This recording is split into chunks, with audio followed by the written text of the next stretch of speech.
Hello, it's Nikki here, and on today's just stitching video I'm going to do some talking, and we're going to add in some extra pictures because I'm going to do Jessie Marie's behind the scenes tag. So I'm going to start with question 2, which is, how did you come up with your channel name? My channel name is just the name that I was using on Instagram for my sewings. My Instagram I originally set up for pictures of my colouring and card making. I already had a blog, the Crafty Writer blog, that I've been doing for quite a while now, which was all my cross stitch.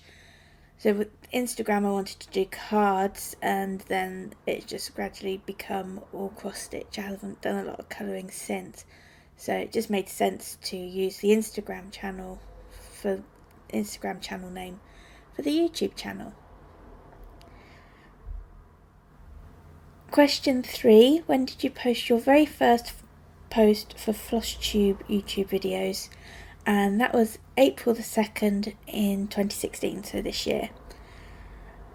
I've been watching for a while, and I really like watching the Flosstubes of people stitching, because I like to see how people tackle different types of stitching in different ways. I think everyone's probably always looking for that holy grail of how to stitch more efficiently and more quickly to get more finishes. So that means new starts, and starts are always good. So what do we use to record videos, the camera and sound? For the video, it's just recorded onto a normal digital camera, which is a Sony WB00F, and it's at full HD quality. Now that only records in 20-minute segments, which is why a lot of my just stitching videos are 20 minutes. The digital camera's attached to a boom type microphone stand, and that just uses a small Gorilla Pod camera stand that just clings onto the end of it, and the camera's attached to that. That kind of sits over my shoulder so you can watch me stitching. Sound is recorded onto a Zoom H1 portable stereo sound recorder. We removed the sound from the original video because of the quality that the camera records at, and then the sound files from the recorder are edited over the top. Question 5. Do you record onto video software or direct to YouTube? The videos are recorded onto the camera and then they're downloaded onto a PC and edited. Which kind of leads us on to question 6. Do you edit? If so, what do you use? Yes, I do. Well, my husband does it all for me. It's HitFilm 4 Express. It's a totally free to download, and it's used by professional video editors, so it's a really good bit of software. We do have 1 or 2 pay for plugins, and you can pay for extra plugins to do extra whizzy bits. They're not needed to produce the videos, so you can get really good quality totally free using that, and I think there's lots of tutorial videos to watch as well, which is handy. So how many takes, it's question 7, how many takes are involved in your videos?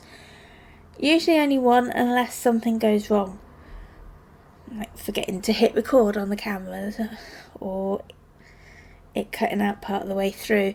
The standard videos of me just sewing are single takes, but for talking updates we usually film in segments, and it's for easier editing, and also because of this 20-minute limit, I don't want to be halfway through talking about something and reach that limit and not remember where I was.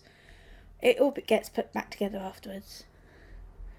Question 8. If things go wrong during recording, do you stop or just post it? I stop and do it again. I haven't really had much go wrong during recording. There was one where the boom arm wasn't tightened up quite tightly enough and the camera slipped down and didn't record anything, so there's no point posting that because you couldn't see anything. Question 9. From the beginning of setup to completion of uploading, how long does it take?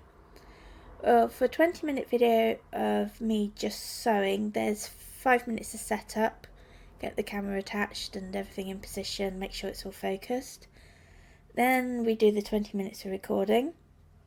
Then I hand it over to my husband, who does all the good bits for me. So that's 20 minutes of editing, and then it probably takes about an hour to export, upload, and for YouTube to do its processing to get it into HD. So in total that's just under 2 hours.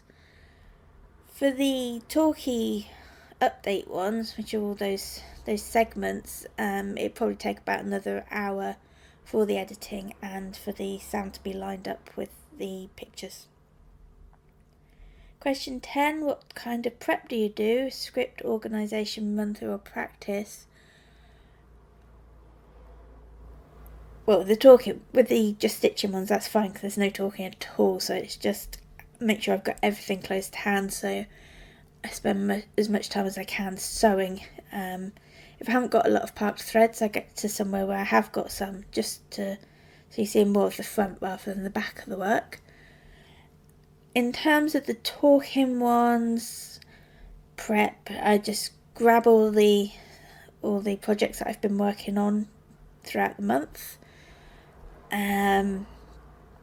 I don't write script. I do write notes sometimes, so I know what I've done, the bits I need to cover, what I'm going to talk about, what I've done, any problems that I've run into with anything.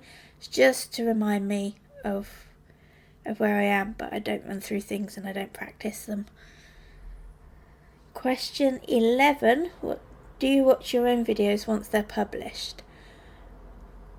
I'll sometimes have the just sewing ones on because I like to see that everything's at the right angle and how much you can see, because I think it's handy if people can see how your stitching works. I don't tend to watch the talky ones. I don't like listening to my own voice, so everything gets watched through in the editing process, so I just completely trust my husband to get all that right for me. If I could change or enhance videos in any way, what would I do? We already apply a colour correction during the video edit. When we record in front of a window, but obviously in the UK we don't have a great deal of beautiful, uninterrupted, sunshiny days, so sometimes we have to have a light on to help compensate for that. So we kind of apply some colour corrections to that to take off any cast colours from the lights.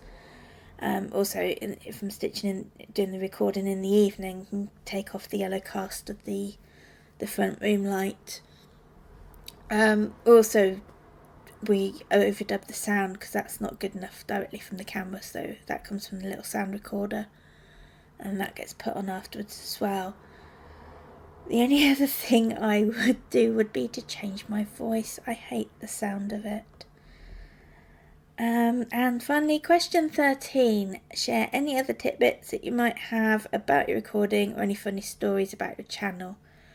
Don't really have any funny stories except usually when I'm doing the talking videos, going through everything that I've done, that's the time that the cat decides to get involved with the recording.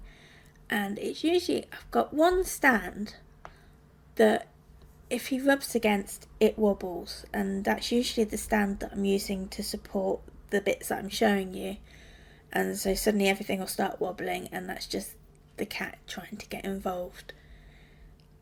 So I think that's about it. The project that I've been stitching on through this, I've gone back to stitching Eternal Promise from Heaven and Earth Designs. I just had an urge to work on it suddenly. I posted a picture of it on Facebook and that was it. I couldn't get it out of my head. So everything had to go away for stitching time, and I'm going to spend some quality time on Eternal Promise for several months. So I'm stitching it 1/1 on 25 count magic guide. Hope you've enjoyed this, and I'll probably see you throughout the month with some more just stitching videos, and at the end of the month for a stitchy update. Thanks everyone, bye.